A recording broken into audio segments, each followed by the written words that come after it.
This is Judge Joe Brown, and we're listening to We All Be News, news-free Dixie for the 21st century. And welcome, Black family. I hope that's better. Trying to work with this audio. Technology is not all what it crack up to be sometimes, but we do what we can where we at, when we can. And this is your friend, Brother Ron. I was basically talking about, we talk about National Jazz Appreciation Month, and also I just got through talking about not too long before that Malcolm X. I just talked about Billie Holiday, Strange Fruit, how that's relevant to today, which we also celebrating the 100th anniversary of Lady Day's birth. Miss Billie Holiday. Think about the art of the protest song. I think about Lead Belly. He did the Scottsboro Boys song back in the 30s, in the 40s. So you think about, like I said, Strange Fruit, but also Brother Malcolm X. Brother Malcolm X is very interesting because a lot of the stuff that he said 50 plus years ago is very much relevant today. Once again, a lot of stuff the brother said 50 years ago is very much relevant today. And also he died 50 years ago this year. He died 50 years ago this year. Malcolm was assassinated, of course, February 21st, 1965. And one thing about Brother Malcolm X, you think about National Jazz Appreciation Month. Brother Malcolm X, a lot of people don't know that he had a background as a entertainer. He was friends with a lot of entertainers. He was friends with Billie Holiday. He knew her back in the day. And Malcolm was also a jazz drummer. That's right, boys and girls, scholar and layman. Malcolm was also a jazz drummer. He came out with Billie Holiday. He used to wash dishes at this place called Jimmy's Chicken Shack in East Harlem. And guess who was his partner in crime washing dishes? None other than St. Louis Red, I think. I think it's St. Louis Red. That's Red Fox. The great comedian Red Fox was a good friend of Malcolm X, Brother Malcolm X. They used to wash dishes together at Jimmy's Chicken Shack in Harlem. So that's a little bit you might not know about, more than you probably want to know about Brother Malcolm X, but he definitely had an entertainment background. And this is another thing that people got to understand. When you look at a lot of our black leaders from the past and the present, a lot of them have media and entertainment backgrounds. Let me repeat that once more. A lot of our black leaders from the past and present have have media and entertainment backgrounds. For example, look at somebody like Louis Farrakhan, classically trained musician, violinist, very accomplished. Also a calypso singer. Louis Farrakhan was a calypso singer so many years ago before he became what he is today. So that's another thing. So it's like Brother Malcolm, he normally would have jazz musicians and entertainers open up his rallies when he would be speaking in New York outside. He would normally have somebody like Max Roach and Abby Lincoln perform at his rallies. Have people like Ozzie Davis and Ruby Dee perform at his rallies. Stuff like that. That's something because how people love to be entertained while they're being informed. We're such a people that love to be entertained while we're being informed. We're very emotional, a very spiritual people, and we'll get a little bit of that going on in the conversation as well. So I'm saying all this to say, I'm trying to set the mood here, because a lot of us, what I see going on right now, like I have participated in Ferguson in terms of observing and recording and documenting what went down in Ferguson. And also, I'm looking at TV right now, muted screen of what's going down in Bmore. I call it Bmore, Bemmoor. I call Ferguson, I don't call it Ferguson no more. I call it Dred Scotland because Dred Scott is not buried too far away from Ferguson and St. Louis. I mean, if you just go down the highway or whatever a little bit, you'll run into the cemetery where Dred Scott is located, his remains. And it remains the fact that Black people, as far as I can see, are not true citizens of this country. We're not treated as citizens of this country. We're still treated more like Dred Scott. When he tried to sue for his freedom, it was denied him. And that's in the land of misery. Y'all call it Missouri. Some of y'all call it Missouri. I call it misery. I went to school in Missouri. And a lot of us are still in misery around the country. So I call that Dred Scotland. I call Baltimore Bmore, Bemmoor. Got a lot of history in Baltimore. I want to say that the first black high school in the country was Frederick Douglass High School in Baltimore. It produced Cab Calloway, if I'm not mistaken, and also produced a Thurgood Marshall. Thurgood Marshall's from Baltimore. Cab Calloway, the jazz great, the swing band leader, he's from Baltimore. Went to Frederick Douglass High School in Baltimore. So I'm saying now this to say there's a lot of history in Baltimore, Maryland. And Maryland was a southern state. I know people want to believe D.C. is the East Coast. Yeah, it's on the East Coast, but it's still below the Mason-Dixon line, okay? That's another thing. D.C. was segregated for a long time through the 20th century. It got desegregated, then became resegregated when Woodrow Wilson became president of the United States back in the 1910s. Woodrow Wilson, a lot of black folks voted for Woodrow Wilson. They thought he was the second coming of Lincoln. Sounds very familiar. A lot of black folks, I mean, he had like black leadership going for Woodrow Wilson. Woodrow Wilson was from Virginia. He was the former president of Princeton University, former governor of former governor of New Jersey, excuse me. And he was an academic. And I want to say Woodrow Wilson is interesting. I believe he went to Johns Hopkins. But I don't think he didn't learn how to read until he was like 12 or 11 or 13 years old. I want to say this. I read this somewhere online. You can go check that yourself. I don't think he could read until he was like 12 years old. But he became president of Princeton University and became a president of the United States. And he resegregated Washington, D.C. Washington, D.C. was fairly segregated all the way up into the 60s. I mean, he had somebody like Adam Clayton Powell Jr. came through, and Mary Church Terrell. They had a one-person crusade to desegregate D.C. once again, but it took decades and decades, well into the 20th century, before the Washington, D.C. became integrated. And so, why is this important to talk about? Well, because you got to understand what's going on in Baltimore. Like, you look at what's going on around the country, like you look at Missouri, you look at South Carolina, you look at all the places where a lot of things have flared up. A lot of these places were strongholds from slavery. You take some place like Charleston, South Carolina. Now, what happened, Walter Scott was killed in North Charleston. That's a town near Charleston, South Carolina. But the reason why I focus on Charleston, South Carolina is very interesting because 40% of the enslaved Africans that came to America came through Charleston Harbor in South Carolina.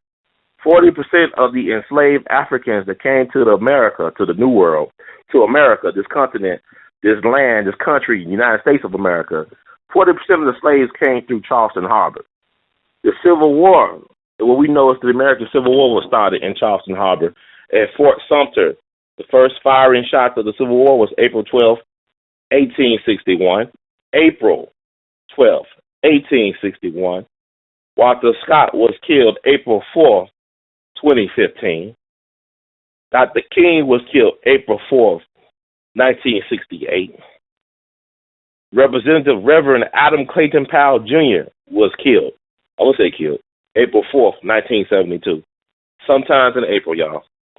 Genocides, assassinations of black life happened in April throughout time. So let's think about that. And now well, you got a lot of crap you unpacking here. Well, it's important. There's a lot of stuff to talk about. I mean, I just was motivated to get on the station and talk about what I see.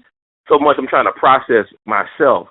But what I think is missing is the historical context. You know, like people calling these young folks thugs and all this stuff.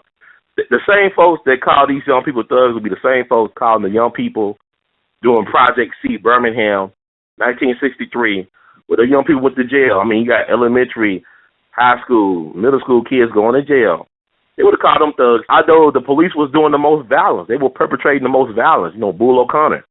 He was the commissioner of Birmingham back in the 60s. Bull O'Connor. Put the water hoses on the kids. Put the dogs on the kids. You know, our kids are not treated like other people's kids are treated. And that's another thing I want to talk about. I thought it was great that the black woman disciplined her black son in front of a captivated audience. I'm glad it went viral. I'm glad that the world saw that. But I think it was very important. Because you know what it did? Because a lot of people, they talking about, well, it's a slave mentality. Yeah, it comes from slavery. Because black women back in the day, during the old slavery, we got new slavery going on, but during the old time slavery, a black woman would actually beat on her son to save his life, to keep him from being killed by the master. That was a survival tactic, to beat on your child like that, to keep him from getting killed by the master, to keep them from being a further victim of white supremacy racism, to keep them from being lynched by white supremacy. A black woman would go kind of ham on their son. There's something that we deal with today. So they did the interview of the sister. She got $5, but only got one black son. They said she got trying to protect her son. But, and there's a problem to that as well. But I want to let people understand that it's more of a survival tactic than it was just a slavery, like she was backwards. She was trying to protect her son. And what I love about that, what people don't even get, they have yet for the pundits to really touch upon. She humanized the protesters. Now, the black woman that runs Baltimore, she made them into thugs. She said they were thugs and criminals. These are kids coming out of school, just get into some mischief. They ain't no different than anybody else's kids. They're no different than white kids or any kids. All kids gonna get into stuff, right? So all kids gonna create a little bit of mischief. Your brain ain't fully developed till you're 26. So your decision-making skills ain't the best doing that. Well, she humanized the protesters. At first, people were seeing these folks as super thugs and criminal masterminds and degenerates. But what she did saved black lives. I know people don't understand that, but what she did actually saved a whole bunch of people black lives. She saved black lives that day by that one act because they let people see, hey, these ain't monsters or public enemy number one. These are babies out here in the street. These are babies that feel this way. And another thing that bothered me about the commentary, a couple of things, but the value of broken window and burnt up property more than a life. Like somebody said in an interview, you can replace a broken window. Can't replace Freddie Gray. What they did to Freddie Gray, he's not coming back from that. When people talk about justice, there's no justice for that. Because the only thing that could be justice for that is to bring him back healthy and his neck attached to his spine. Now, that's ridiculous that people don't understand how severe that really is. So even some of the older black folks did not get that or deny they get it. It's an insult to the intelligence of younger black people. See, the younger black people, they ain't the problem. What they're doing is quite natural, to be upset, to be outraged, to know that your life has no meaning, no sense of value in a system of white supremacy, to know that even the elders, even the black folks that raised you, that knew you all your life, they will allow a system to destroy you, to dehumanize you, to portray you in a way that's not the reality of who you are as a person. See, only the people that lack knowledge of self will allow other folks, will allow other entities to destroy and eat, cannibalize their young. Only people that lost their moral compass will allow what is going on not only in Baltimore, but all across America to happen. That is ridiculous. There is no, why I see black folks more concerned about the house burning down or CVS burning down who got insurance. It goes back to what Brother Malcolm said about the house Negro and the field Negro. We sick boss, we homeless boss. See, that's not a community. Because if people believe that where they live was a community, they will have more pride in their community than to tear it down. See, in a community, like Brother Dick Gregory tells us so much, you got to control and own the institutions in that community. We don't really have that as black people. All I see is black folks making excuses why their kids don't want to get along. And thank God that the kids are so maladjusted that they know better. The kids are creatively maladjusted. In the words of Dr. King, he said it will be the creatively maladjusted people that will save humanity. Not the folks that get along. Not the folks that toe the line. Not the folks that say we must wait, be moderate. Because Patrick Henry said, give me liberty or give me death. The factors that founded this country was going to wait. They said, give me liberty or give me death. Patrick Henry said that. George Washington believed that. Thomas Jefferson believed that. Sam Adams believed that. John Adams believed that. Everybody believed liberation. Black folks talking about education. This ain't education, it's indoctrination because you're not free. You're not recognized as a human being. You have no rights. You're just dressed stock. You're property. You're 3/5 a person. You're contraband. The Civil War has not ended. You're just contraband. And so, like, I'm getting all this, but I want to talk to the people. It's like the lines are lighting up by the time people want to get into this conversation. Very important conversation. There's will be things I can lay out there. It's ridiculous. This is really ridiculous what I'm saying. And I don't want to hear no more from black TV pundits doing that Bill Cosby pound cake speech analysis when it comes to our youth. Our young people didn't cause Freddie Gray to lose their lives. It was the so-called responsible authoritarians, all right, the adults that caused the promoter out to be snuffed out. Because all these cell phone camera videos are just snuff films. They're just social media snuff films. They're made for the enjoyment of white supremacist entertainment, which go by the name of corporate news media. Less than 1% of what's going on in the world is being reported, and the stuff they show on TV is nothing but spin. All around the world in 40 seconds, in a minute. And you haven't learned anything about yourself. You've not been informed.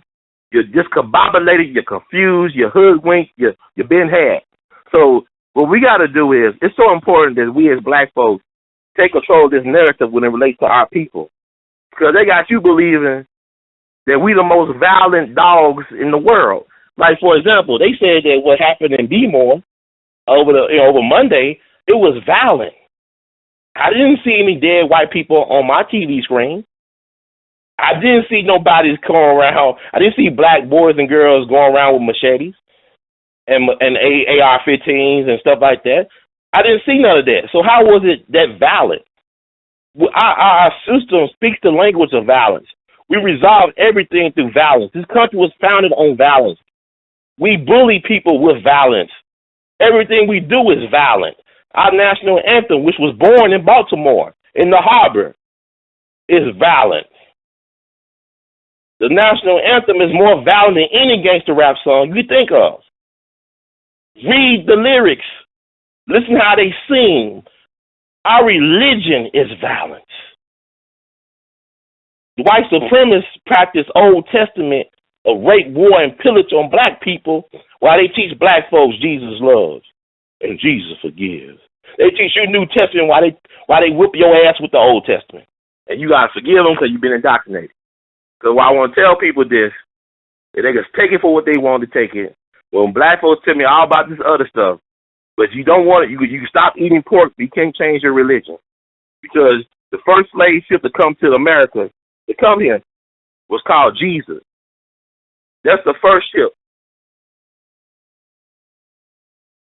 Jesus. Look it up. Many of us been on that ship ever since then. And there's a couple of things before I take the line, because a lot of people want to talk. I'm glad the lines are lit up. I'll get some other voices in. Forget black leadership.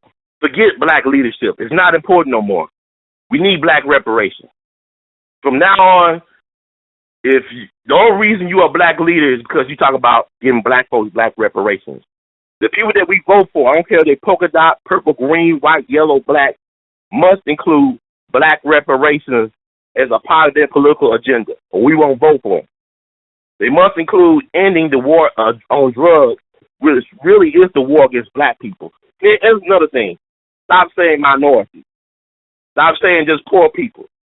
Say black folks. We're a special group of people because we've been targeted more than anybody. And so if we happen to be gay, poor, and black, we're really screwed.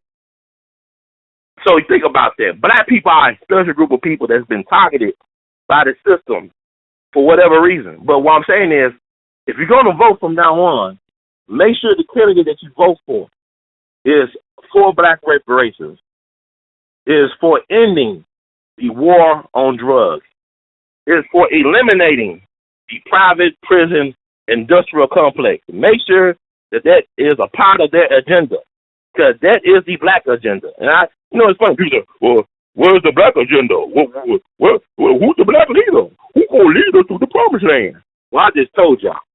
This is the black agenda. I made it simple for you. I made it plain.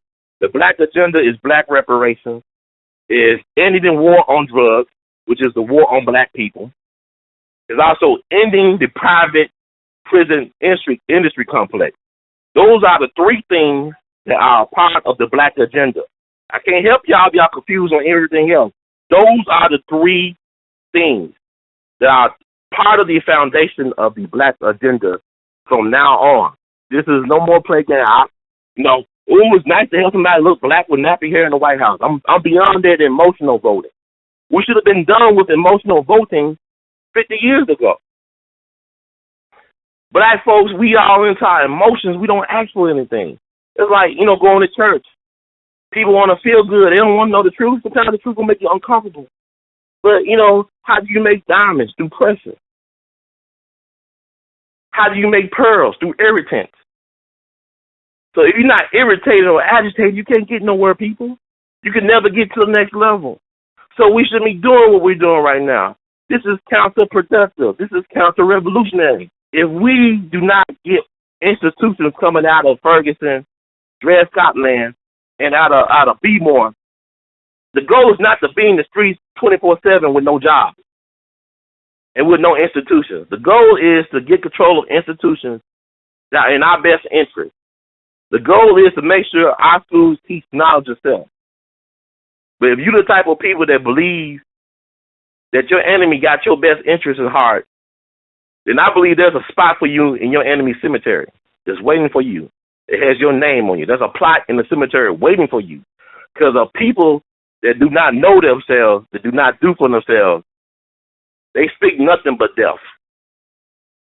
Your inheritance is death. So this is something to think about.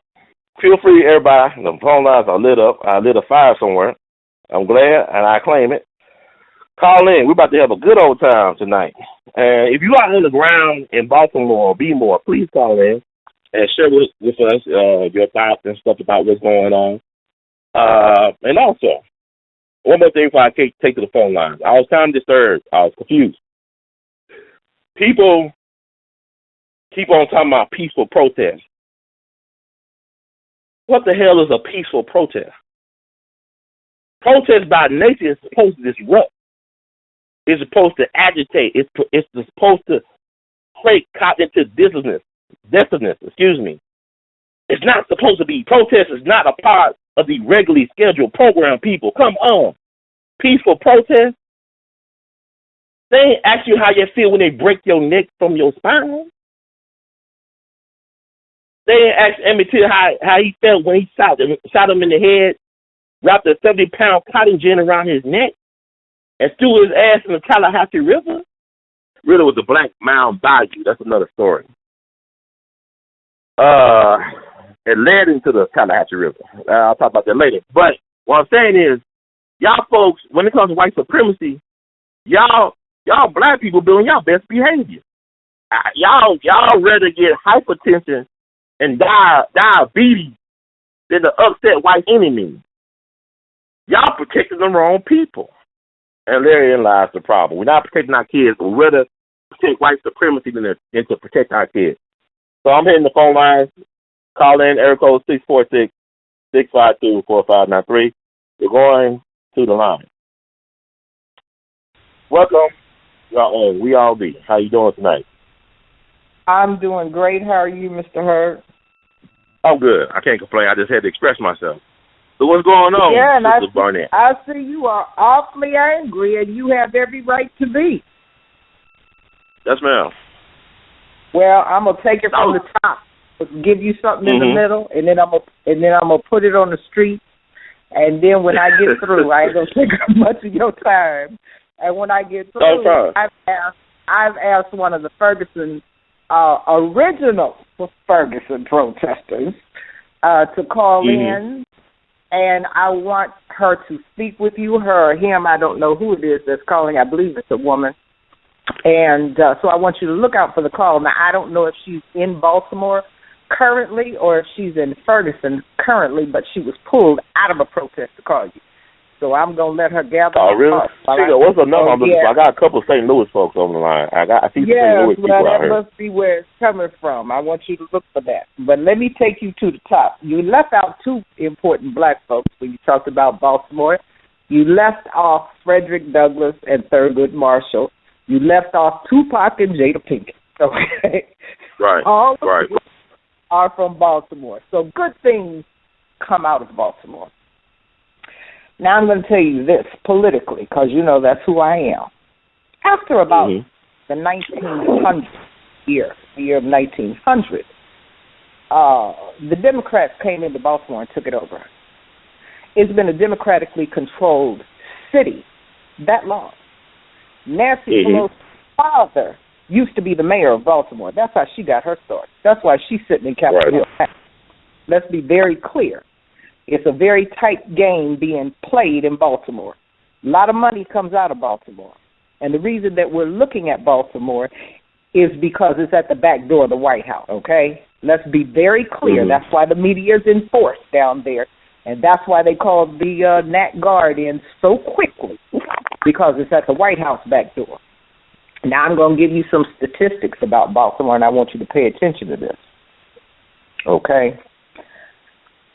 And these are some of the things that I was trying to let people understand about Baltimore. Black male adult unemployment in Baltimore is at 46% from the ages of 16 and up. Here? Wow.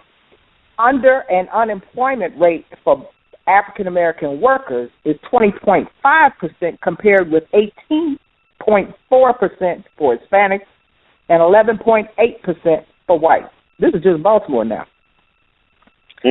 Blacks in Augusta, Richmond County, Georgia metro area have the most equal. Did you hear what I said? The most equal. I didn't say unequal. I said equal. Unemployment rate for blacks, and that's at 8.5% for black folks, and 13.3%, for black folks, and 8.5% for whites. That's the most equal we have in the nation for unemployment for black folks. The most equal. You hear what I'm telling you? Okay. Black college graduates saw their unemployment rate rise from 3.5% to 8.2%. College graduates can't get a job. High school educated blacks with no higher education attainment saw their unemployment rate rise from 9.6% to 18.3%. That's almost double. Okay? So there has been a generational cesspool in Baltimore for years. If people that don't know about Baltimore, go to it. What they're going to do is if you come into the city, you're going to hit a bridge, and then the bridge takes you in the air, and then you get off and you go down into Baltimore. Baltimore is one of those few cities that they don't want you to see what's going on. Come from the north, it's the same process. You're going to hit a bridge, and you're going to go over the city of Baltimore. They want traffic to go over the city of Baltimore because they don't want you to see what Baltimore looks like. And it's been that way for generations. That's why those little boys in high school came out of there and started throwing rocks. And I don't blame them. I'd throw a rock too. Now, I gave you some political, I gave you some factual information about unemployment and joblessness and poverty. And I ain't talked about the air quality. That's another reason why they put you in the air on the bridge going over Baltimore, because the quality of the air is so bad you can smell it 20 miles coming in and out. Okay? Let's be clear. Baltimore is a cesspool. Okay? Now, I'm going to give you some more political stuff. They said, one of the city council members from the district said that black folks don't need to riot because it's ruining the future of the black youth. Now, unemployment didn't do it. The air quality didn't do it. The bad food didn't do it. The liquor stores didn't do it. The poverty didn't do it. The poor schools didn't do it. The no teaching teachers didn't do it. But a little riot did it. I find that hard to believe. So that's the policy. Okay? And Miss Blake, the mayor, God bless her. You know that's the old black folk thing down south when they start saying bless your heart and God bless you. Oh yeah, definitely. Her knees is coming. She's from Baltimore. I think her mother or father was either a lawyer or a pediatrician and one or the other.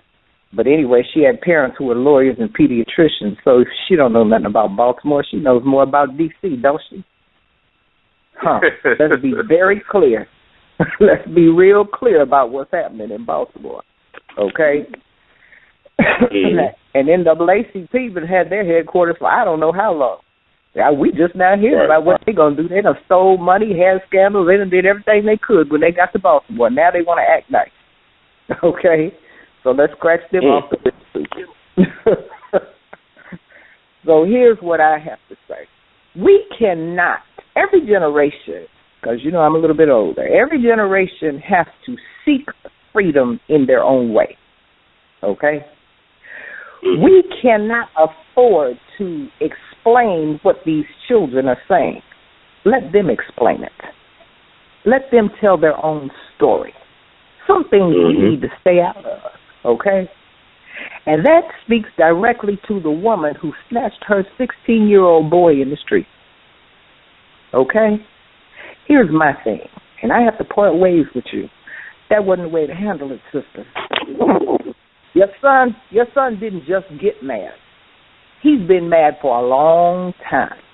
Now, first of all, he has 5 sisters and a mother. Whether he has a father in the home or not, that's still too much estrogen. That's too much estrogen for me. And I'm a woman. Okay? So, I know he's angry. If he don't do nothing but go home. Okay? So, if you saw the anger in your child, why didn't you take him down there to some of those organizations that was teaching kids if you didn't want him in the street throwing rocks with a ski mask on? And you knew he was the kind of kid that might do that. You should have took him down to the church or wherever you need to take him and let him voice his opinion with the rest of the kids. See, that's how you handle that. Take him out in the street with you and go march and tell him, look, we're going to do this a different kind of way. Let me get you tied into an organization where you can do something and let him work that off and direct his anger a different kind of way. He learned absolutely nothing other than my mother will embarrass me in the street, because that's got to be, he's 16 years old. He's embarrassed. Trust me. I mean, I agree there. I was... Go ahead, Susan. If it had been mine, because, you know, mine is 38, he would have just slipped me and kept it moving. He's trying to run, though. He's like, but you know what it did, though? I'm not talking about, I don't think it was handled the right way, but the blessing was that it humanized the protesters. It humanized the people, because people kept on trying to make these folks like it was super thugs. Like they were beyond human. It was, you know, what they did was, it wasn't about that moment. It's the power of what Dick Gregory said, the black woman. He was able to change that without even knowing that it put a more humane face on the people out in the street, because they was going crazy with the thugs and criminals and stuff like that. So they were justifying those cops that they ever shot at the crowd. Oh, these people were thugs and criminals. No, they just little kids with mama. Well, like the whoop them up in public. When you have the mayor of your city who is the same color as your mama. Yeah, she's a black woman. Come out and call you a thug, and then you hear the president repeat that, and you hear some city council people repeat that, and you living next to an abandoned building with broken windows and going to a school with no heat, and you ain't got no food, and what you got ain't no good. Man, please. You think I'm not going to throw a couple of rocks? I'm throwing a couple of rocks. Simple as that. Bricks in the box. That's just what it is.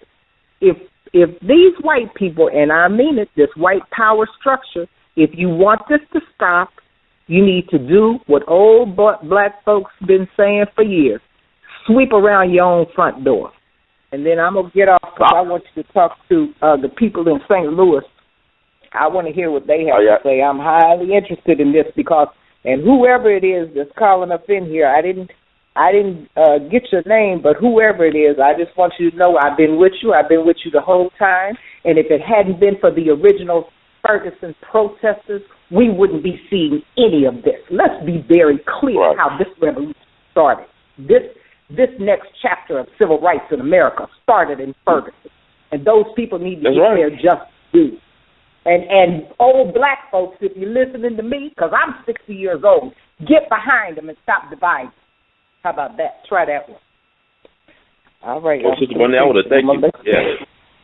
I appreciate that. I'm glad you add your input. Cause it's very important because these voices are not being heard like we should be heard. And there's a lot of wisdom among black people. I'm glad that black folks, we got intergenerational mix, right now. And that's what it takes to have social justice movements or revolutions. You need all the generations involved, not just the young generation, not just the older generations giving directions, but everybody involved in making this thing move forward. So I'm going to keep it going. I see everybody. If you touch one, I see you on my switchboard. Don't hang up. I'm going to get to you. I'm making my way down. A lot of people. I see some St. Louis people, but we're going to New York right quick. Area code 646. You on the air? Welcome to We All Be. 646.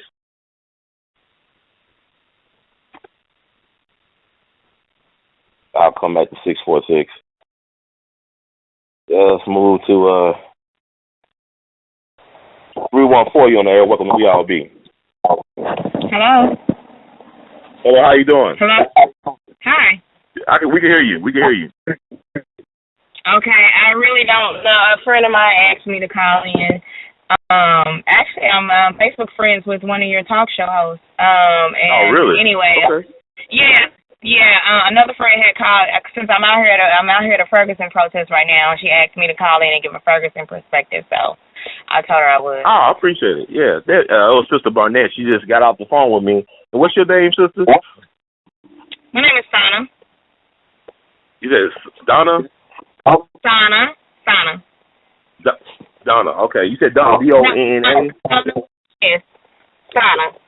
Okay, I got some feedback going on. I can't. I'm sorry. Let me take you. My name is Sana with an S. Sana. Okay, I got you. How you doing tonight? Yes. I'm good. How are you? I'm good. I'm blessed. So you calling from Ferguson right now? You out protesting right now? I am. It's getting kind of crazy out here. I mean, they got the state troopers, and it's a lot of people out here. So, yeah, it's St. Louis is turning up for Baltimore right now. So you see me, it's state troopers out there right now as we speak. Y'all out there with state troopers. Yeah, the helicopters are out here. Yes, wow. Yes. Oh, St. Lord. Louis is doing it. Yes. So my understanding, you've been out there since day one protesting, is my understanding? I haven't necessarily been out since day one protesting. I've been connected with the protesters here since day one. I came out probably in November. I was finishing up my last semester of school, so I couldn't actively be out. But this is my family now, and they treat me like I've been out here since August. I don't know. I don't really. I'm sorry. I kind of got, like I said, I just got a call. I don't really know what the topic is. But if there's anything I can answer. Well, right. What inspired this radio show? Tonight's topic is about Baltimore. Be more burning. The Baltimore riots.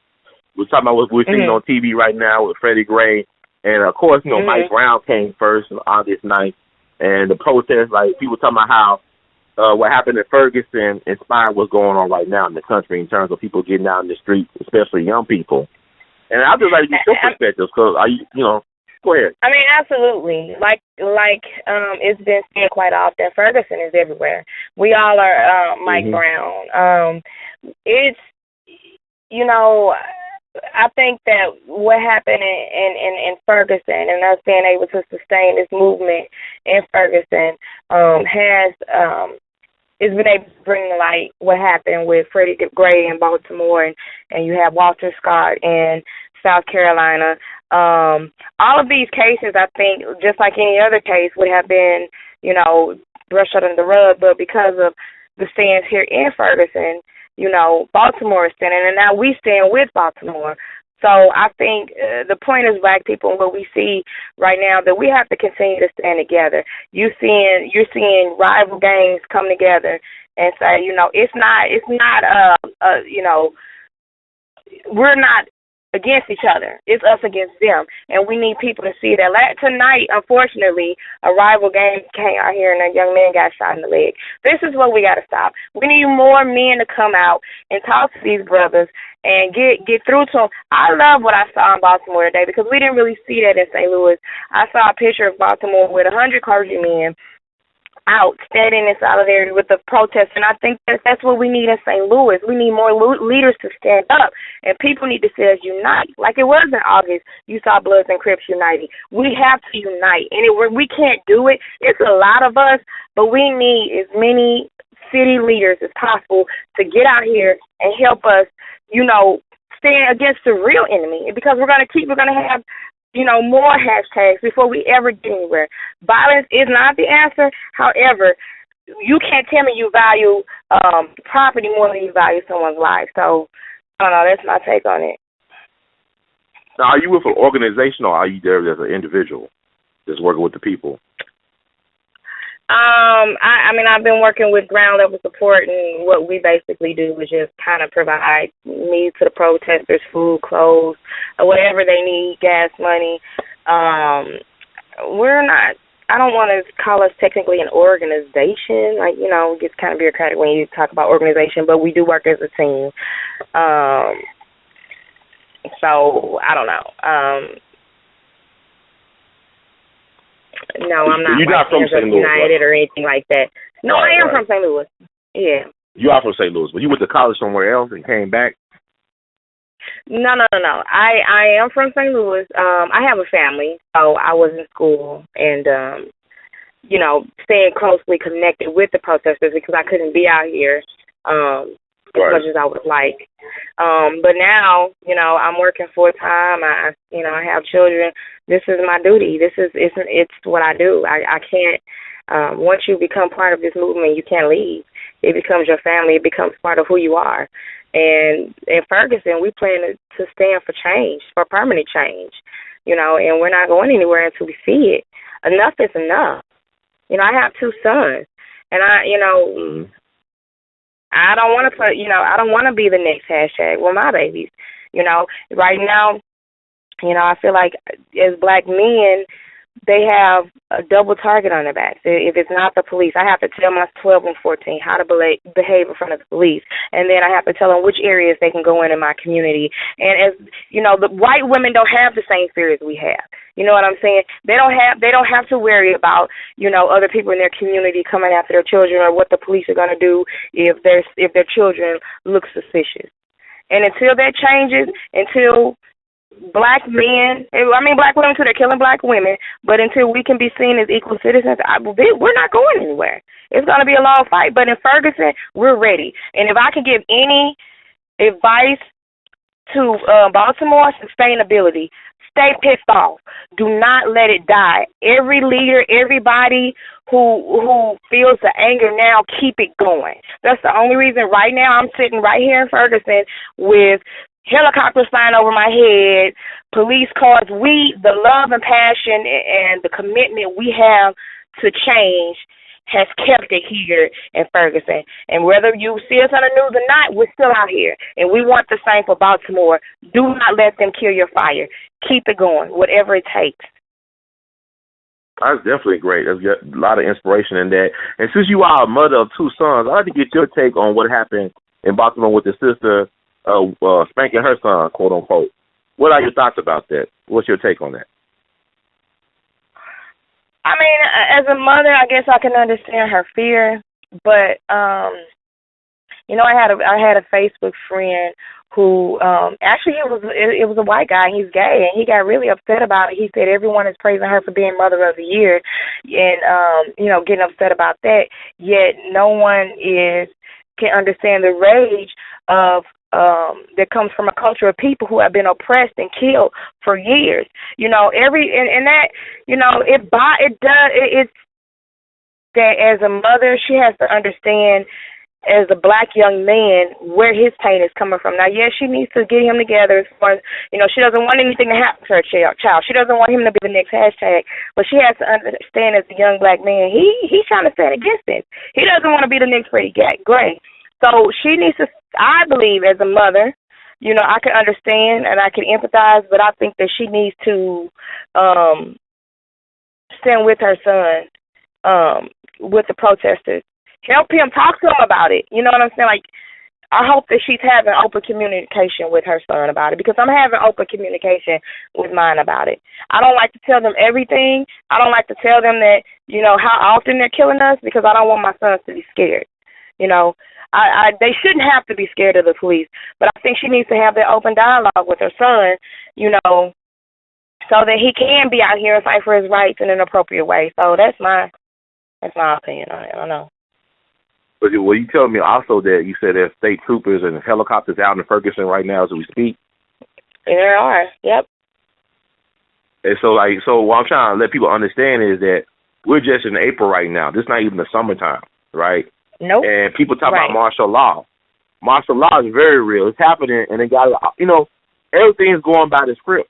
Everything's going as planned in terms of what they're trying to do. Cause I'm telling people now, I really do believe that it's quite possible we might not even have elections next year. And Obama may be the last president, you know, because we're going into martial law. I mean, you look at what's going on right now, suppression of information. Because, like, if you didn't call in tonight to this show, a lot of folks will never know that what's happening in Ferguson right now. No, they won't. And these are some strong slave holds. This is from the slave holding days, the slave patrol days. The police are nothing but slave catchers. Yeah. And let me say this: I appreciate you all for being an outlet for letting our voice be.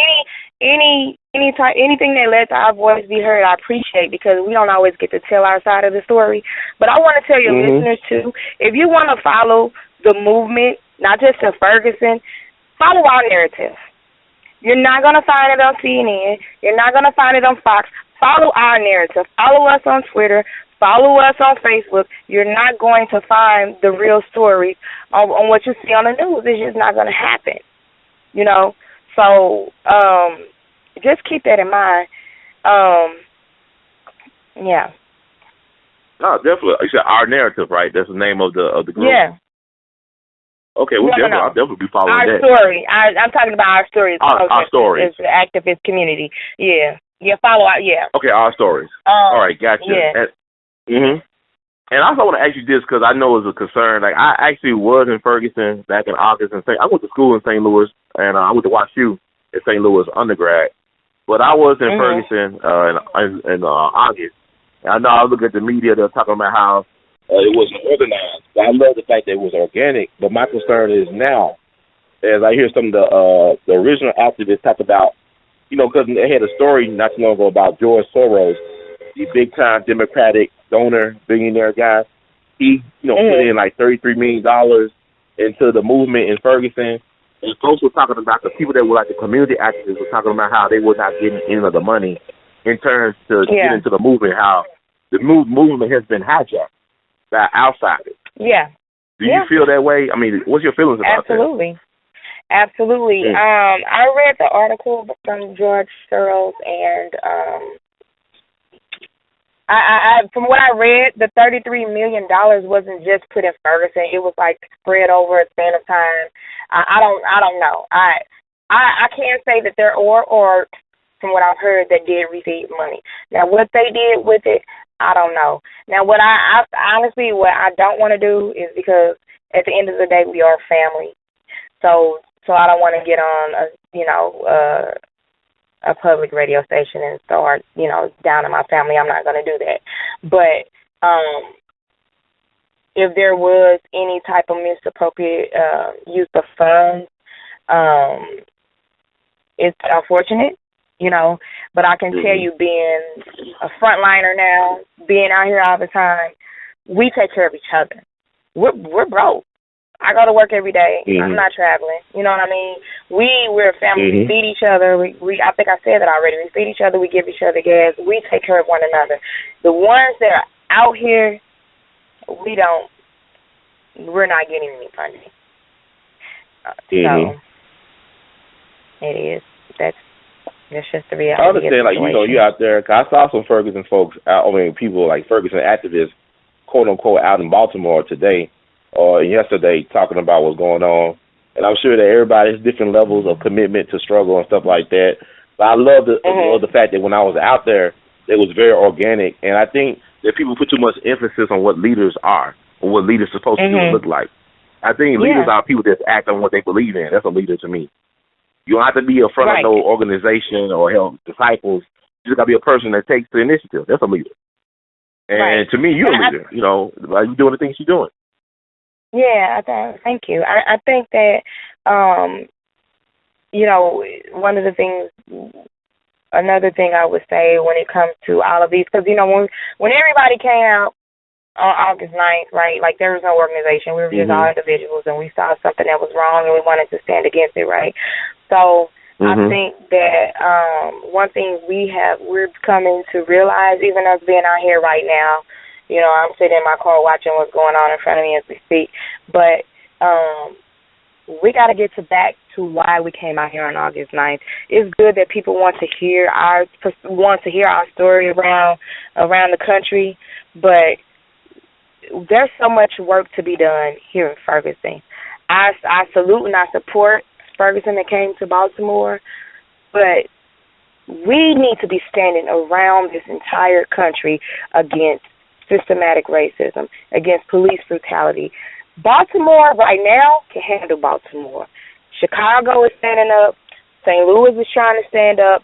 We need to do this. Why wait until the next person is killed before you get angry? Or if it's your child. You know what I'm saying? Like the young man who was beaten, what school did he go to? At the university? I can't remember. Virginia? So University of Virginia? Yeah, Virginia. He was beaten. Yeah, I know. But what I remember him saying is, you know, I'm a student here. Can you cuss on here? Yeah, you go ahead. Express yourself. Okay. The thing is, you know, you're shouting you're a student here. They don't give a damn. You're just another nigga. You know what I mean? Like, you just another nigga. It does not matter. We had a guy pull up to us in the Benz yesterday, and he was so bothered about what we were doing. It's like, brother, you get off this Benz and stand with us, they going to make your ass too. You're nothing to these police officers. You're just one of us. And you think because you said you go to college here, they're going to stop beating you? No. It just doesn't happen. So I think that when it finally happens or impacts us, why are we acting surprised? They've already been doing it. So why should we keep waiting for the next hashtag? Just like being peaceful. Being peaceful. We've been peaceful, for 8 months now. But I'll say 400 years. Thank you. Go ahead. We're supposed to keep responding peacefully to these racist cops violently killing us. Really? Exactly. Okay. Okay. So I mean, at some point we're like, okay, we gotta protect ourselves. I told every black man I know, you know, you need to invest in some what do you call those? The body. Oh gosh, I can't. Bulletproof vest. You know what I mean? The bulletproof. Because you just never know. I'm tired. I'm beyond tired. We were just talking tonight. Probably all of us have PTSD from being out here. People don't understand, you know, the risk that it comes along with this. But it's like, what else to lose? You know, nothing but your chains. That's part of the asada chain. We have nothing to lose but our chains. Good night. Somebody was shooting out here. We've been out here several times when they've been shooting tear gas, but we cannot stop. We cannot stop. It doesn't matter. So I think. But why? Go ahead. Go ahead. No, I just said in Baltimore, just prepare for those type of things. When I say sustainability, you have to be prepared to fight through whatever comes your way. You know. Yep. And also, I would say that every black person should own a gas mask too. We might well invest in buying gas masks. Yeah. You know, because it's going to be a long, hot summer. There's going to be a lot of black folks getting killed this summer. I mean, it's unfortunate. Well, black folks is always the worst is yet to come when it comes to America. And it pertains to black people, and we got to be prepared. Go ahead. The unfortunate thing in that too is we're killing each other. I mean, and it's just, and I'm not saying it. I can't compare it to police brutality. It's like comparing apples to oranges. I'm not going to compare it because to me, when I look at police brutality, I look at it's a modern day lynching. The difference between black on black crime and police brutality, if someone get caught in the hood killing one of us, you're going to jail. You're going to jail. But if a police kills us, it's almost like how you see those old pictures where they're all watching a nigga lynching and they have their kids out there, and it's not a damn thing you can do about it. It's the same thing with police brutality. They're killing us in front of our face, and they're getting off, and it's not a damn thing we can do about it. Rakia Boyd's family had to watch the killer of their loved one walk away smiling. You know, how can we not be infuriated as black people? But you worrying about us occupying the street? Yeah, but you know what some black folks say? Well, her family got almost $5 million. That's justice. Her family got almost $5 million over kids getting killed. And they'll never get their child back. That's not justice. That's not justice. That's not justice. That's right. It's crazy. But you know, like you getting tear gas, but when a college team or a professional team loses a game or win the World Series, you look at St. Louis, white folks be rising and tearing up shit. They not throwing tear gas at white people. Exactly. They not throwing tear gas at white folks in Kentucky when they lost their game. So why is it that you treating black folks differently from white people? But also with the black on black crime, that's a slippery slope because the reason why black folks kill other black folks because we know we don't have any value in this system. And it's all about location. You kill where you live. So I tell people all the time, who's killing Chinese folks in China? Who's killing Italians in Italy? You kill where you live. It has nothing to do with, and it's also program hate. We're not our natural selves because we're in a system that denies us access to knowledge of self. Our education system does. Because if we knew who we really were, we wouldn't do the terrible things we do to each other and to ourselves. We wouldn't do a lot of those things, but our life has no value in this system. And we got to stop lying to our children about our life having value and respecting folks that don't respect you. They don't respect us. I mean, you in Dred Scott land. Dred Scott is buried right outside of St. Louis. We still consider 3/5 a person. We still consider contraband. The 13th Amendment never abolished slavery. We still slaves. We're not citizens. We're not even you can't be a second-class citizen. You can only be a first-class citizen, and we're not citizens because our rights are not respected. There's no entity we can go to in the just us system to address our grievances. We have no nation that we can go to because when the white folks, when the crackers were lynching Chinese and Italians, they had to pay money to Italy. They had to pay money to China. Where's a place when black folks get killed by police like the lynch mob? Where's a country that will vouch for us? Where's a government that will vouch for us? We have none. You know what the Indian guy in Alabama who got body slammed by the police this year, I believe, because they thought he was a skinny black man. And the governor of India rained holy hell on the state of Alabama. They fired that cop the same day because they had a government, a country of 1 billion plus people say, you ain't going to do one of ours like that. Oh, hell no. There is nobody that we can go to. They're going to say, oh, hell no. You ain't going to do black folks like that over here. Our president will wait a day and a half to make a statement on black folks, black boys getting killed. But yet, as soon as some cops get shot in Ferguson, he out a half an hour later talking about thugs and criminals and punks. Right, and that's the thing. They have no value for our lives. When police officers are shot, we're supposed to show respect. But when we're shot, they want to pull out our track record from what? 50 years ago? Right, he got arrested in second grade for being too late to class. He was a thug punk. Yeah. No, I was asking if you hear the protest. They're occupying the street again. Oh. I'm sorry. You know what? I don't want to hold you. I don't want to hold you because you're doing some important work. But I got your number, and I'm going to call you and check in on you and hopefully you get us some updates. But you say follow our stories on social media. Go ahead, I told you I'm friends with one of you. I found a friend at one of your, what do you call it, one of your radio hosts, and I connected on Facebook, Tiana. Okay, Tiana, okay. Yeah, I'll definitely friend you. But your name is Sana, right? Yeah, so tell her I said hi. Make sure you let her know I called in. She's been trying to get me to call in for a long time. Thank you. It's an honor to have your presence, man. You take care of yourself and keep on fighting. Thank and you. We love you madly. Thank you. You too, and you all stay connected. We will. We shall. We shall overcome together. All right, and this time for real. All right. Take care. All right, and I keep you guys in my prayers. You know, stay safe. Remember sustainability, Baltimore. Stay together. If you're not out there, get out there. Fight with your people. We cannot let this die because they'll do it again. Amen. Amen. Today us, tomorrow us, I would say. You take care, sister. Right. And be safe. You too. All right. Thank you. And that was also, man, that was a loud call from Ferguson. So y'all know the stuff still going on in Ferguson. Y'all think one chapter ends, a new one begins. And I'm here to tell y'all tonight it's still the same old damn song. Still the same old damn song. I remember this is National Jazz Appreciation Month. I see the switchboard. I'm going to get to everybody. Thank y'all for waiting patiently on the air. John Coltrane. Somebody said I was angry. I said, I laughed at that because they call Coltrane angry. When you are a passionate black man, you always angry. But I would say I'm not angry enough. I'm very passionate. But John Coltrane, he was interviewed. They said, well, John, you play so angry. Why are you so angry, John? You're playing so angry. And he basically said, I got so much passion.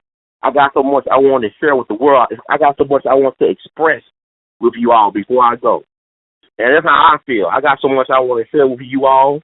I got so much I want to express that's due. I got to do it all before I go. That's why I talk fast a little bit, because I got so much to put out there. Because I know that tomorrow ain't promised for me, but I know there is a tomorrow coming, and I might not be a part of it, but I want to make sure I leave the best part of me with you all so we can carry on in the spirit of the ancestors and move it and keep it moving. So we'll get to the phone lines once again. I see you all coming to folks. Be patient. It's brother Issa, Dr. Issa. Hey, what's up, my brother? How you doing? I'm good, man. How you doing? Where you at right now? I know you got connected to Missouri. You in Delaware. You in B-Moore? Yeah, my children and mother, they live in Baltimore, so I was out there yesterday. Oh, wow. And where the incident where the kids were at Frederick Douglass High School. It's at a very popular mall called Mondawmin Mall. And the kids were getting out of school, and the police said that they were acting on intelligence that some of the high school students were going to engage in the process of taking out police officers. So when the kids got out of school, they blocked all the transportation. They cut off the subway system and the bus stations, and then they basically started harassing the kids. And from that, the kids started scattering. There were helicopters, and it just became mayhem. But we also have to understand that these police officers, who are backed by the National Fraternal Order of Police, and that they're having their 100-year anniversary in Pittsburgh in August, I believe. And this is one of the most powerful paramilitary domestic forces in the country. They're very powerful. They have hundreds of thousands of members who pay dues. They have corporate sponsorship, and they lobby heavily in the Department of Justice and on Capitol Hill. That's why we don't hear anything from the Congressional Black Caucus on these issues, because they all get money not to say anything. But these officers also, in times like this, they get a hazardous pay. So let's say if a police officer is making a base salary of $55,000 a year, and something like this, when they have to put on their riot gear, the salary almost triples, and the Department of Justice pays for it. And so it is profitable for them to agitate black folk into a rebellion. And it's extremist game going on. And so it is good that the Nation of Islam is out there. I was talking to Brother Irritated a few minutes ago. He's out there on the streets. That the Nation of Islam and gangs have said that they want all the youth in the streets. because the reality is we're not prepared to fight these people. We can't do it with rocks and, Palestinians against the Israelis is always a massacre, Right. And one of the biggest elements that we're missing, something that we had during the civil rights movement in the 50s, 60s, and 70s, is that we had the backing of the black middle class. And so there was an author by the name of Randall Robinson who wrote a book called Quitting America. And he talks about the failure of the black middle class.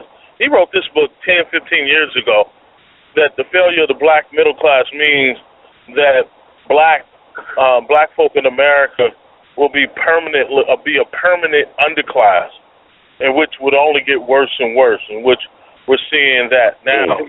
And because of the failure of the black middle class, and I don't know if I can say the failure, because integration has basically forced them into a status where they can't do anything. If they want to publicly support anything, then, they'll lose their corporate sponsorship. They'll lose their jobs. Right. We know what happened to me when I stood up with the youth, and they wanted to make an example out of me in front of the whole world, black intellectuals all over the country, that if you stand up with these black kids as an intellectual, you will be punished. And so that's what we're dealing with. Dr. Clark said back in the 90s, he think we may have missed the boat. And I think at some point we have to seriously analyze what that means, that we may have missed the boat. And if we have missed the boat, what are our options, if there are any? And I'll leave with this. As a historian, I'm brought back to John G. Jackson's book, African Civilizations. Wrote this book in the early 70s. And in the book, he has a mid-transcript and a discussion between a father and a son who were at the tail end of the African Moorish empire in Spain, in which they were being forced out because Queen Isabel and King Ferdinand had taken the crown and began to organize Europe to push the Moorish out. And the son asked the father, we can stay here and fight, we can do it. And the father said with his wisdom that there's really nothing more that they could do. He said it's basically over with. If we stay, we die. And so they left, according to what John G. Jackson wrote, that they decided the family, this once prominent family, who were part of that empire in southern Spain, were forced to leave. Where they went, we're not sure. Maybe they went back to Africa. We're not sure. So at this point, we have to really look at our losses and analyze them and see what are our solutions, if there are any. We have become a permanent underclass, and now all we have become is reactionary to everything. And then when I always say we, because we're all a part of this. And since we don't have those who can think for us, who are trained to think like the 60s, we had intellectuals. They were writing about this. If you look at the literature during that time period, they were really thinking. They were putting out books like What the Black Negro Wants. What do we want? That was one of the issues in Ferguson. I'm from Ferguson. I heard the system. We tried to get the youth to ask, what do y'all want? We don't even know how to answer those basic questions. And so we really need to look at, as I end, that, have we missed the boat? If we look at our numbers, we look at the statistics, You know, America really doesn't need us anymore. And that's really the bottom line. We were brought here for one particular thing, and due to automation and technology, we're in this third wave of information. The Negro is no longer needed. We're just not needed anymore. So since we're not needed, given the fact that we were brought here for a particular reason, and that service is no longer needed, this is what happens to people who are no longer needed. Or wholesale genocide is committed on them. And so we have to decide if we miss the boat,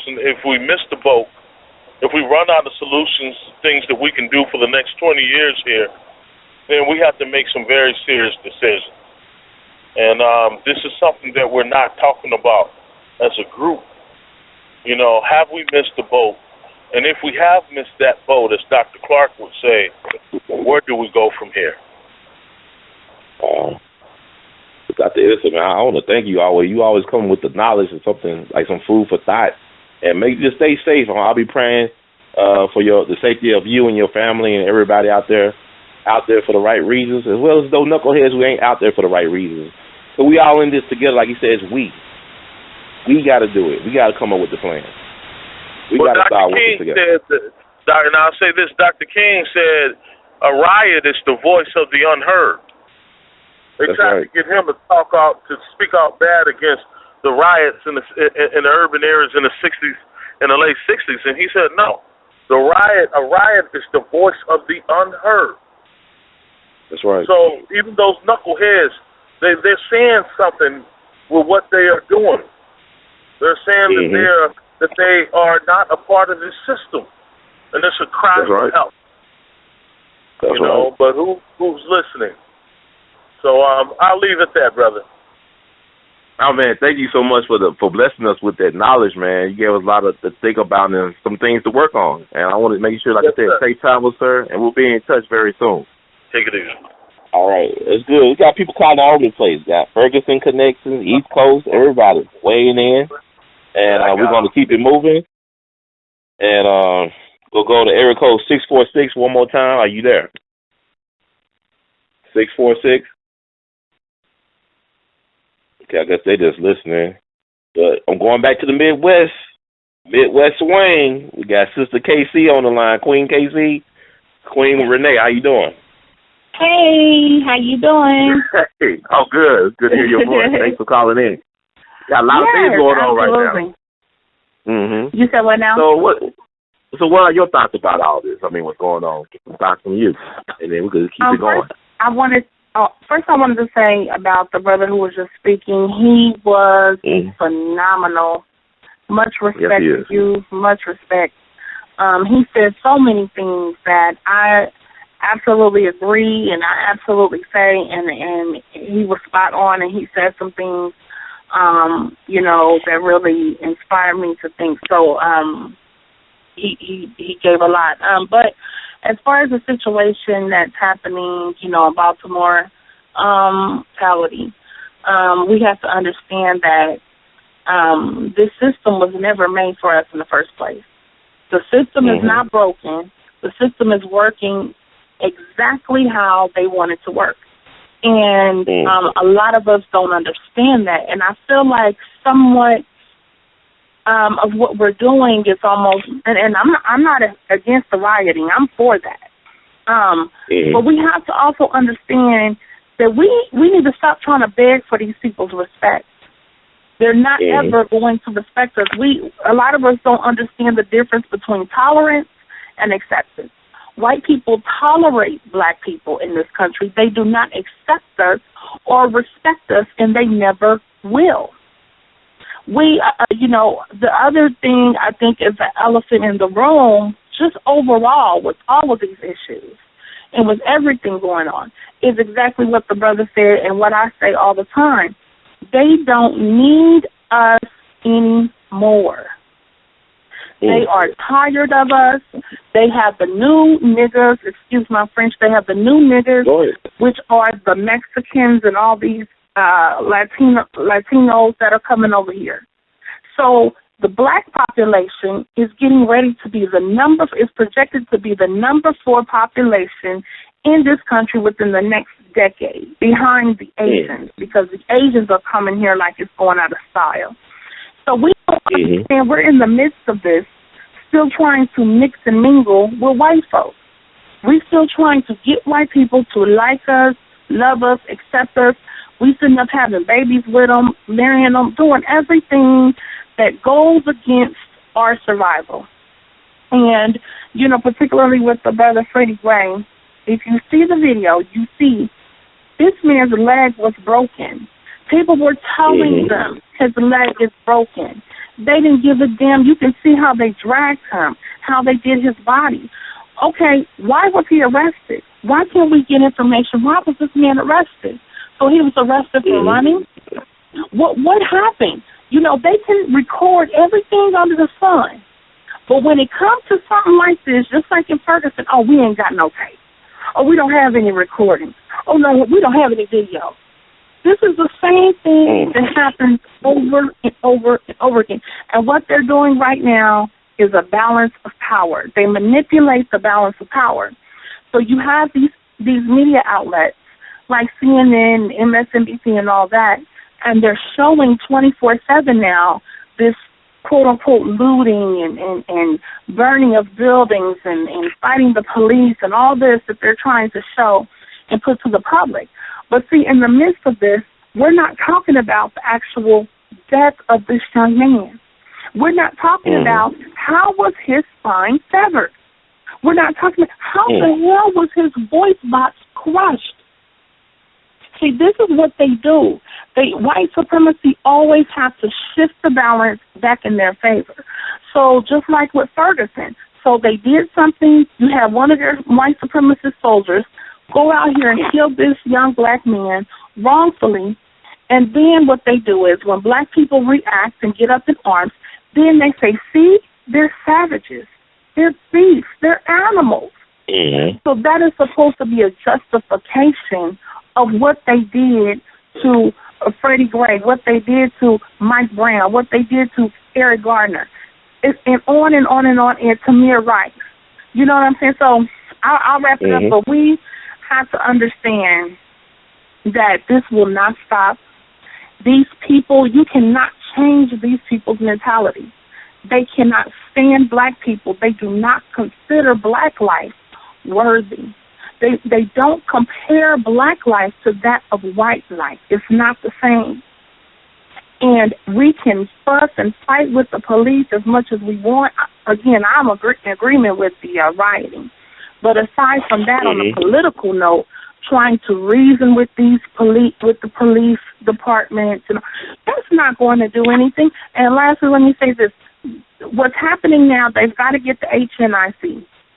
And just like in Ferguson, I cannot think of the black man's name, but he was a state trooper, I believe.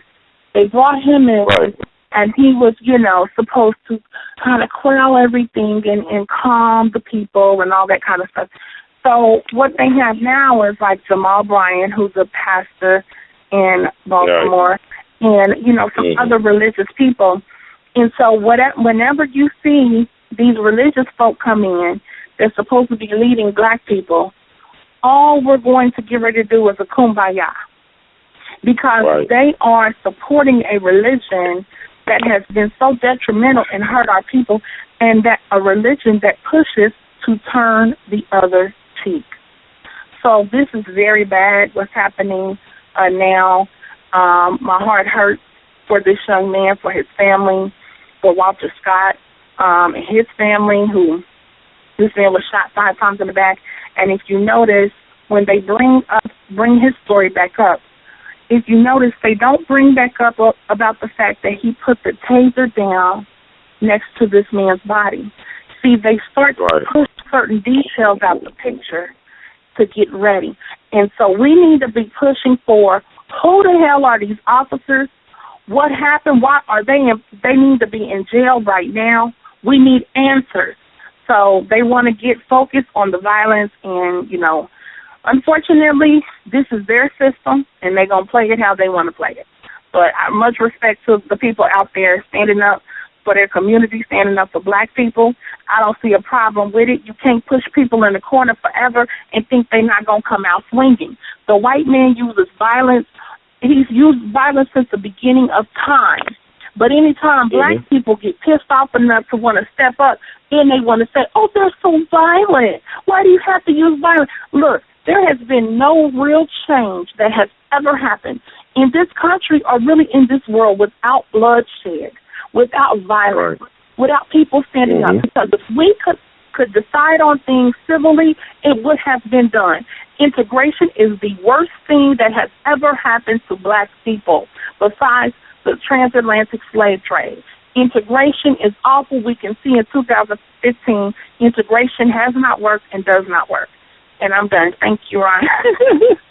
No, you can stay on. I definitely enjoy it because people need to hear these perspectives because they're not coming from our black talking heads on TV.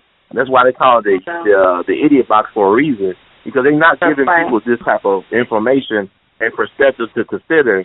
Is always blame the victim when it comes to black folks. You guilty when you was born. The sin is in your skin, and there's nothing you can do about it. And the religious piece is so powerful because we went from Maryland. Maryland produced Frederick Douglass, produced Harriet Tubman. He was a minister. Max Turner came out of Virginia. He was a minister. We went from those type of revolutionaries to now the great appeasers. Their gospel is really capitalism with KKKK, not with the T. And that's the problem is I tell black folks the only thing that the white man has taught us anything about was their religion. They didn't want to teach us how to read. They didn't want to teach us how to write. So they made sure we learned their religion and that God was white. And we came on the first ship. I ain't going to let it go. The first ship that brought Negroes over here enslaved was called Jesus. And folks been enslaved ever since then. Because if your God can't see how much hell that you are catching, then you don't deserve to have a God. Because my thing is, like, when I went down to Birmingham, after I came out of Selma, and, I went to Birmingham, one of the first things I went to in Birmingham was the 16th Street Baptist Church, where them poor little girls were blown from this earth, from this world. And the blast from that bomb was so powerful. They knocked the face off the white Jesus and wanted to stand flag. They had a white Jesus. And guess what these Negroes did? They got them another white Jesus to put up there. And it took some folks from Wales. It took people from Wales to create a black Jesus so they could have in that church. The white man already killed your daughters. And you're going to honor the white God by putting up another white Jesus. Because you have no knowledge of self. Because the thing about it is we have no knowledge, no understanding of self. Because if we did as a people, then we will understand that self-preservation is the number one law of nature. And we don't protect ourselves. We protect the enemy. We protect everybody but ourselves. We stick in the head for that. We stick. We have been rabid. That's right. I want to ask this as a woman, as a black woman. I want to ask you two things as a woman, as a black woman. The first thing I want to ask your take on the sister who spanked her son in front of all these cameras that went worldwide. What's your thoughts about that? I only seen like a little bit of it, and I didn't get a lot of the story. But from what I seen, I think that was over the top. I don't want to misspeak too much about it, but from what I saw, it seemed like that was over the top. And also, what about the Stephanie Rawlings-Blake, the sister who runs the whole Be More thing? The mayor. The real Kerry Washington, the real scandal. Right. They came down on her because, she had said, give the people room to destroy if that's what they were doing. And, I understood that she's under a lot of pressure because she's black, she's a woman. What are you going to do about all of this? And then with her being a black face to the city, they're also trying to play that up to make this less racial. So she has a very key role in what she's doing, to which side that's going to go to. I think right now she's been it took her a while to come out and respond and really be seen about this whole thing. And with her, I feel a sense of, and I'm just be honest, I feel a sense of weakness a little bit from her. Mm-hmm. And I just really don't know. I'm not so sure how to feel about that at this time. But I know ultimately, I'm sorry to say that. I mean, it's just a reality. But if you're in those positions, you're going to have to align with white supremacy at some point. It just is what it is. And they never let black people into a position like mayor unless they know this is a black person we can get to align with white supremacy. So, you know, we can't expect, and I'll just say this real quick, we cannot expect, see, when we see black people in positions of power, like being a mayor, a police chief, and this, that, and the other, we a lot of times people think, oh, yeah, you know, we got some black folks. No. Because many times these black folks know that they have to, or not know, but they believe they have to go harder on their people than they would on other folks. They have to prove that I'm not going to be soft when it comes to black folks. I'm going to make sure that I'm tough with them and they're not going to get off the hook. And besides that, these people still have white people above them they have to answer to. So, you know, we got to look at the whole picture. But yeah, with her, I'm kind of, I don't sense a fight, a drive in there. I feel like she's sort of weak in a way. And again, I think that's because she has to answer. She has white folks she has to answer to. Right, handlers. You're right about that. Because I look at it like this. The camera loves her. The camera loves her. She's very photogenic. Mm-hmm. I would say that. Yes, but I think that's a good point I made. You know, hair laid to the side and makeup just right for prime time. That's what I call it. Prime time. But the thing about it is, I would say, makeup on everything. Look good. But the thing about it is, I don't think she could do any worse a job than Ray Nagin or Giuliani. He's in between that. I mean, I don't think, you know, it's something that's, you know, beyond her. It's all part of the divine plan for white supremacy because they still out there in Ferguson strong. The sister told us that tonight. And so this is not even the summertime. We still stuck in April. And April is when black folks took a lot of hell too, not just in August, but April, sometimes in April. The Rwanda genocide happened, right? In April. So the thing about it is, go ahead. No, the thing about it is that we got to be awake. Mm-hmm, go ahead. Mm-hmm. I just thought of something real quick, and Tariq Nasheed has said that April is a very significant month for white supremacy. And Hitler's birthday is in this month. They have some other type of anniversary of some other white organization. It's the Civil War Dr. Martin Luther King Jr. was assassinated this month. The list goes on. So April has a lot of significance racially. Yeah, the Civil War started April 12th in Fort Sumner, South Carolina, in Charleston Harbor. That's near North Charleston. Mm-hmm. You know, so it does have a lot of significance, but the problem I see now is there's a disconnect from history. A lot of people don't know our history. We don't even know what happened really 50 years ago, let alone what happened 5 seconds ago. I want to hold you on the line because I got some other people on to get to, but I want to stay you on. You're my co-host now. All right. Hit the line. I got some B-Mo folks. Speaking of B-Mo, it's my sister Mo. How you doing? That's what we all do. Fine. How are you? Oh, good. Now, you out there on the ground. You going to law school out in Baltimore, and you actually been doing some stuff out in the community, correct? Yes. I'm currently a 3L law student, about to graduate. This coming up May. Congratulations. And I also work in Baltimore in the downtown area. I just want to start off by saying all skin folks ain't kin folks. That's first and foremost. That's right.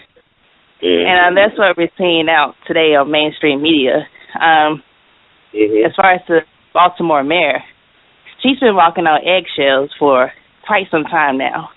If you talk to any Baltimore resident, Democrat or Republican, you'll find out that many people don't like her. Her tactics are very questionable. Last year, if you Google it, she denied body cameras for the police department she told the legislation branch that she needed more information before she issued out her body cameras. So she denied the proposal. And that proposal could possibly gave us all the answers we needed in regards to Freddie Gray. Mm-hmm. Because, like, as far as that issue, Baltimore has a policy issue out saying you have to buckle up these suspects in the backseat of this van. That van is still all around. It doesn't have any padding or anything. It's still. And they took this man out on a rough ride as far as punishment. And they stopped not once, but they stopped twice. They stopped at the Central Precinct. Then they stopped at the to pick up another suspect.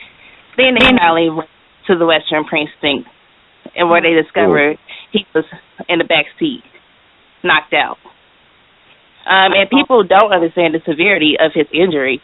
Like, if you watch that video clip, he was yelling out for an asthma inhaler, one thing, and people say he needed medical attention, second thing.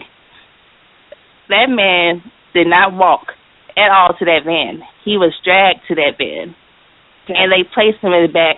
Later on, to find out that they shackled his legs together because he was being disorderly, quote unquote. The thing is, with the police, they have this thing called a qualified immunity. That means that if, for any reason, people question their tactics while they're like under force and while they like currently on the clock, they can pull out this qualified immunity as they get out a free jail card as their reasonableness. So when people tell me the name of that again. It's qualified immunity. Police officer has immunity. Okay. Yes, it's in their law enforcement officer's Bill of Rights. And basically, they can pull out that card. It's a trump card.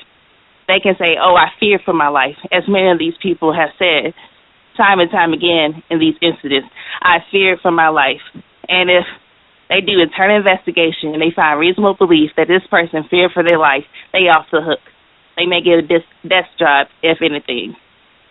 So this is why we need a reform, point blank period. This is why people are acting not crazy, but are raging against the machine, for lack of better terms, because people are tired of this. This happened in Baltimore, 2005. A man was paralyzed, and the city rewarded him money.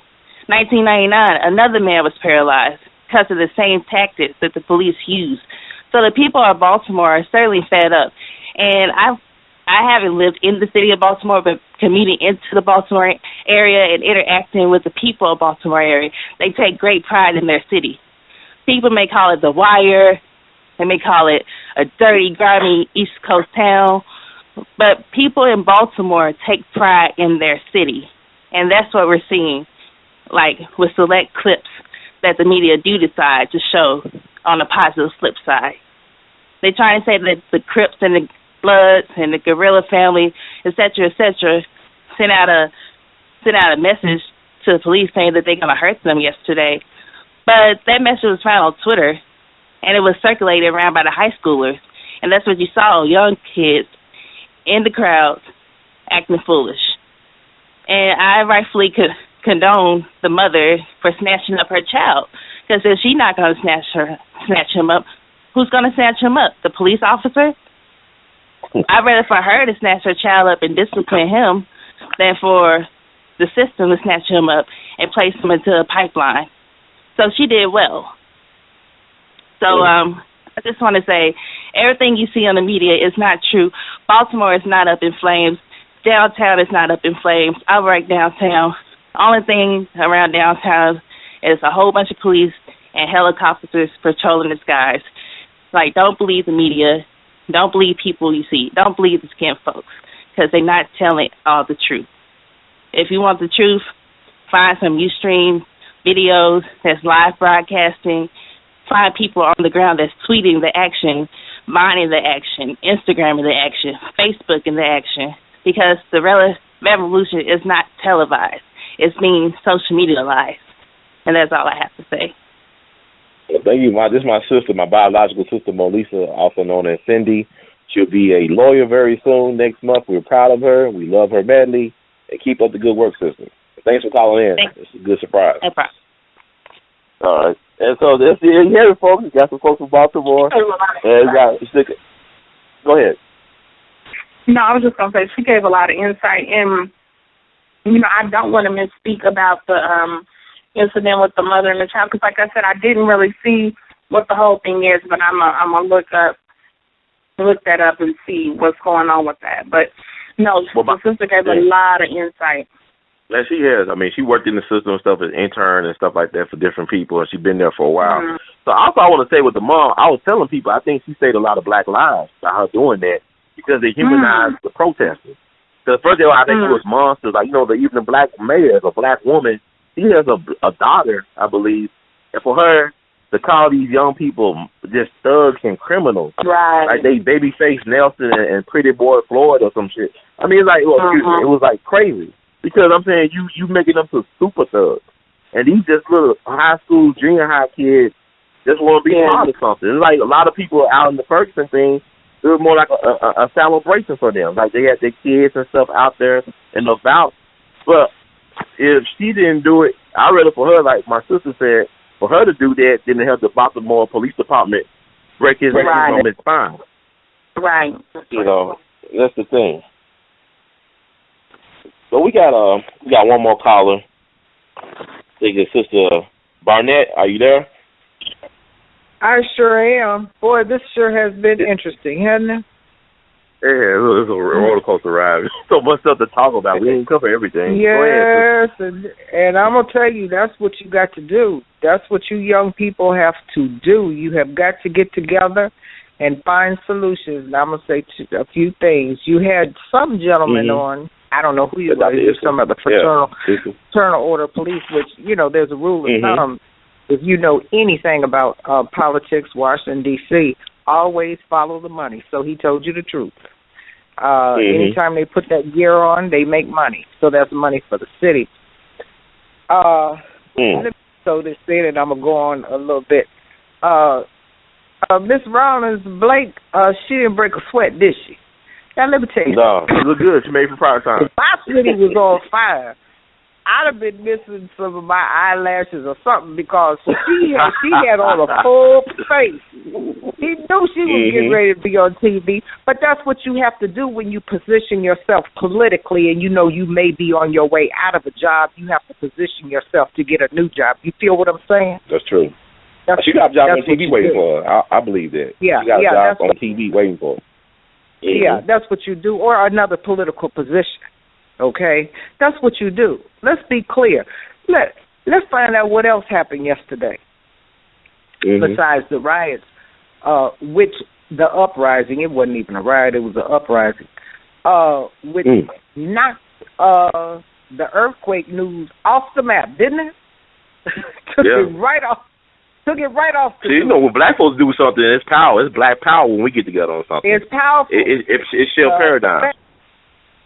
Well, one thing that happened was Stillery, Shrillery, Hillary Doc, Clinton. Yeah. She got put on the Clinton Foundation got put on the suspicious nonprofit organization list. She took in $138 million last year. Yeah, she's suspicious. And she took in $138 million in grants. She only spent $9 million. The rest of the money was spent on administration and family friends. You didn't hear that on the news, though, did you? Like a cell phone plan. A very expensive cell phone plan.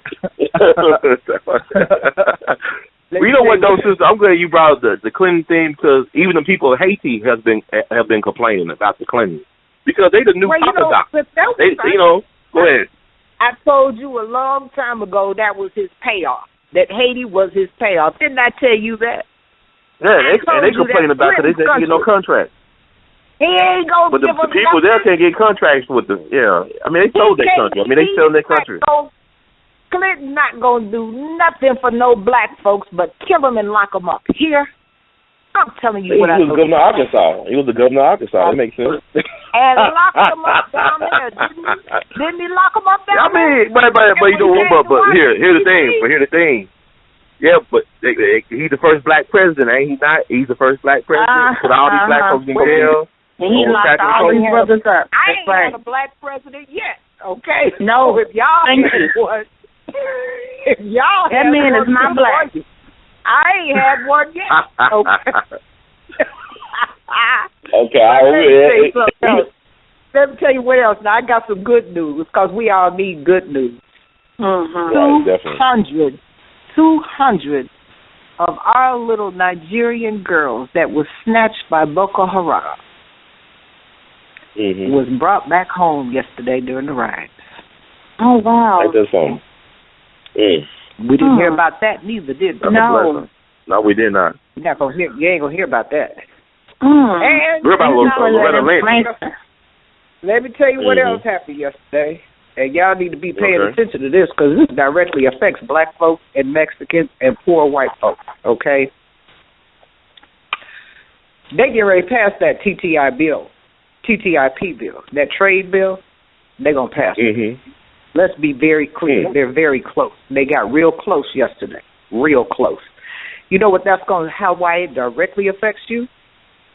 How? Because you'll be able to buy anybody's food from anywhere in the world, including food that's on our banned list from the FDA that we're not supposed to eat. Okay? It's going to affect our food line. And everybody knows that black people, poor people, and Mexican people are shipped the worst in the United States of America. Yes, ma'am. If you want good food, go to the white folks grocery store here. Yes, ma'am. That's what you do. So you need to be very careful about what they're doing over there, because they're not even going to inspect that food. Tell us again the name of the bill. It's TTIP. It's a trade investment partnership that they're going to have with Europe. Okay. Okay. Now, you pay attention to that. Happening right now. This is from y'all's black president. I told you, I ain't had one yet. So y'all can go Well, you know what? I would tell people, but we should be more sophisticated in how we do politics. I mean, Malcolm, we was on that cusp 50 years ago. Now we got set backwards. We like 100 years behind now. It turns out our political sophistication. Like we vote like we in church. That's how we vote. That's what I wanted to speak to, because the last woman that got off, your sister, wasn't it? I hear a hint of despair, and it may have been the woman before her, and it may have been both, a hint of despair and hopelessness. Okay? Let me tell you something. No, the system is not designed for us. No, white folks don't like us. No, they wish we was gone up out of here. They've been wishing we was gone up out of here. But guess what? We're not gone. We're here. And then we built this country. And we need to start thinking in that way. Yeah. We are old, and we need to start thinking in that way. That's and true. They're going to have to deal with us, or they're going to see Baltimore all over the United States of America like they did in the 60s. That's why legislation got passed. Let's be very clear. It didn't get passed because King marched. It got passed because King got killed. Okay? Let's be very clear about how we move forward. I know how we move forward in this country. Now, having said all of that, we're not going to change the system. And that's okay. But what we're going to do is tweak the shit out of it. I bet you that much. I bet you we're going to tweak it. And we're going to tweak it and bend it so that it's good for us. But if we don't get in there and get in there quick, we're already left. We're going to get left and locked out here. And let me tell you why. Loretta Lynch, how many days did it take for her to get confirmed? Over 150, 60, 70, 80, 90 days. Right, based almost a year. You know, you know, Loretta Lynch was that's Holder's protege. Everybody knows it. She was on the Abeno Diallo case. Everybody knows it. They lost it. Everybody knows it. Okay, we always know her history and her background. She's from North Carolina. Now, peep the game. They want to blame it on the Republicans, the fact that she didn't get confirmed. But she was nominated when the Democrats were in control. So they didn't confirm her either. Let's be very clear, okay? Let's put it out there on the table and let's look at it for what it really is. When it was a Democrat-controlled Senate and Congress, they didn't confirm her. When it was a Republican, they took a long time, but they confirmed her. Now, let me tell you why it took so long.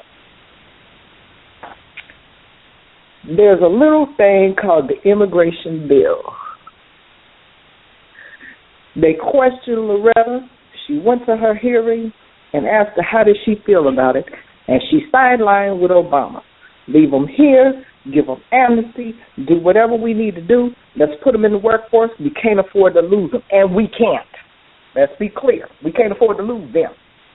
Okay? When they doing work, we're not going to do no more. We done did that. Okay? Right. Well, things happen, such as the stoppage of the money, and we're going to just not let the government run anymore. Okay? That's the only thing the Republicans could have pulled out. Now, look at here. Now it's Republicans, and she got up there for some more hearings, and they questioned her. And they asked her about that immigration bill. Because it's really all about the immigration bill, okay? Yeah. And she changed the tune because she wants to go to office. She wants her money. She out here with no job, until the other day. And that's another thing. When the riots happened, that was the day of her confirmation. That was the day they gave her the job. That's what she walked into. That's another thing that happened yesterday. Okay? Welcome to Politics 101, Loretta. So anyway, they asked Loretta about the immigration bill, and Loretta said, well, she'd be willing to work with anybody about anything, and she doesn't have enough information to make a decision on what she would do about immigration, because that directly affects the Department of Justice. Okay? And everybody up there, all the Republicans but 2 or 3, said, well, we can't wait for you to get up here and confirm you. Okay? So what was the holdup?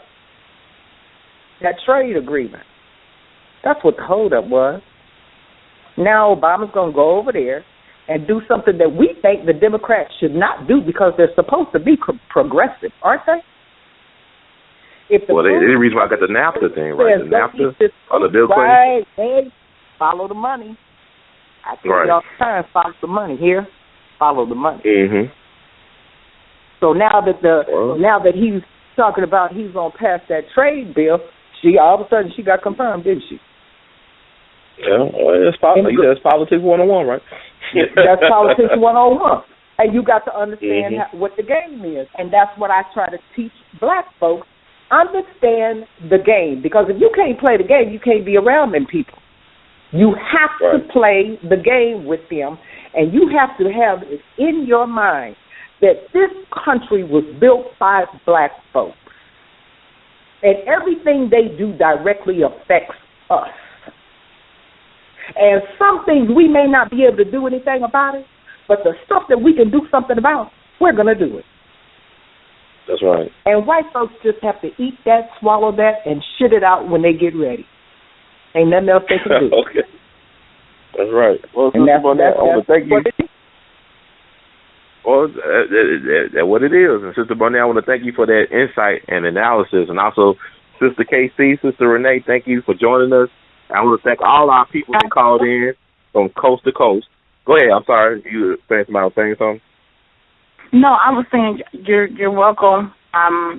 Whenever I can come on, I do, because you always have amazing people that give a lot of insight, and you give a lot of insight. So thank you. It's good to chop up food for thought with you all. I mean, this is the purpose, because right now, like I told a sister last week, that this alternative, the new social media, the stuff that black folks are doing online, we got to do the new race beat. This is a new race beat, what the traditional black media used to do, like the Chicago Defender, the Pittsburgh Courier, all these different papers back in the day where they used to do it. we got to start doing it. We're going to have to start controlling our narrative, like the sister said earlier, our stories. Because really, they are our stories. We give away too much. Like Sister Barnett said, we got to own it. The American story is our story. There is no America without us. So we got to start playing our main character roles in the telling and the direction of that story. Because I'll tell you one thing, people are talking about the police need more sensitivity training. Now, they need more eyes trained on them. They need more people paying attention. Like Sister Barnett said, people need to start paying more attention. We need to start paying more attention to what's going on around us. Because there's a lot of things happening. And there's another trick I want people to be aware of that a lot of people might not be aware of. The most important news stories always get released on Friday. They always release the most important news stories of the week on Friday because you're going into the weekend.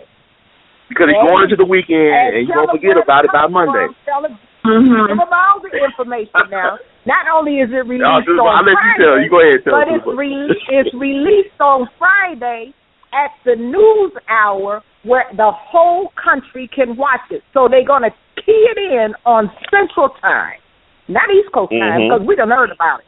Here, news travels from east to west. Don't ever forget that. News travels from east to west. You hear what I'm telling you? So anything that happens in California, you're going to hear about it before the people in California. Trust and believe that. That's the game. That's right. That is the game. And we got to start learning how to play the game. Don't get to tell them why they hear it. You got to teach people what the game is these days. Oh, yeah, because we losing right now, but we can still win if we just get ourselves together and learn how to play and work together as a team, not just as a group of talented people, but as a team. We're going to win. We're going to win. It's inevitable. We just, somebody put up the other day, they said, we baby kids. We don't die, we multiply. That's right. That's right. So I want to thank everybody once again for joining us tonight. It was a long night, been a long week already. And in the words of Grace Delta, we love you madly. And I want to make sure everybody stay encouraged, don't be discouraged, and keep on producing and pushing. And we'll be coming back with another show very, very soon. So peace, everybody. Good night, and keep it going.